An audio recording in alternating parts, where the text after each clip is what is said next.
Welcome to the dry and arid desert. Surviving out here can be quite the challenge. The heat alone can approach 50 degrees Celsius, but the average annual rainfall is less than 250 millimeters, and in many places, it's only 20 millimeters for the whole year. You can imagine this makes desert farming quite challenging, and even when it does rain, the water often just evaporates in the scorching sun. It's no wonder then that the deserts are sometimes called lands of death. However, in the middle of these deserts, you can find cities that have been inhabited since the beginning of time. Oases. When we think of an oasis, we often think of a spring or lake with water.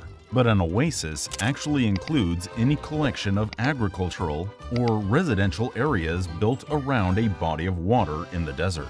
Examples include the oasis cities of Siwa and Bahariya in the Saharan desert in Egypt. The majority of people living in these oasis areas make their living by farming crops like dates, corn, wheat, and grapes. But you're probably wondering, how is that in the middle of the desert where it rarely rains? And when it does, it quickly evaporates. There are water springs large enough to support a small city. Let's talk about oases. There are two main types of naturally occurring oases. The first is the spring oasis. These pools of water can be found dotted through the Sahara. Surprisingly, they form from groundwater. You'd think there'd be no groundwater in the Sahara, but in fact, there are large aquifers, water-bearing permeable rock beneath this arid land.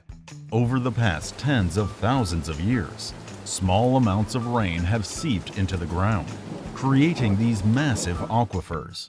In fact, there are some that are over 50 meters deep. This is why, even in the desert, it's possible to create wells that draw on this groundwater. Spring oases are usually created in areas that are both above groundwater and have low elevations. You can imagine that the water collects toward these areas like the center of a funnel. Because the altitude is low here, water levels rise when there's lots of rain, and levels tend to fall during a drought. In fact, the Bahariya Oasis in the Sahara Desert is about 90 to 100 meters above sea level, which is lower than the surrounding area, as you can see here. And the Siwa Oasis is also a low-lying area with an elevation of around 10 meters below sea level, which is tens of meters lower than the surrounding area. Of course, having a lot of groundwater doesn't mean that an oasis will last forever. Huge sandstorms can contaminate them or even cover them up completely. So oasis residents plant things like date trees on the outskirts of the oasis to reduce sand damage. But hold on, is groundwater the only viable water source for oases? Actually, no. An oasis in the Taklamakan Desert in northwestern China was created not by groundwater, but by the surrounding mountain ranges. In other words, it's a mountain oasis. The Taklamakan Desert is bordered by the Tian Shan Mountains to the north and the Kunlun Mountains to the south. Rain clouds have trouble climbing over these massive mountains, thus dropping tons of rain onto the mountains below. This rainwater then flows through the strata beneath the mountains into the Taklamakan Desert, creating oases.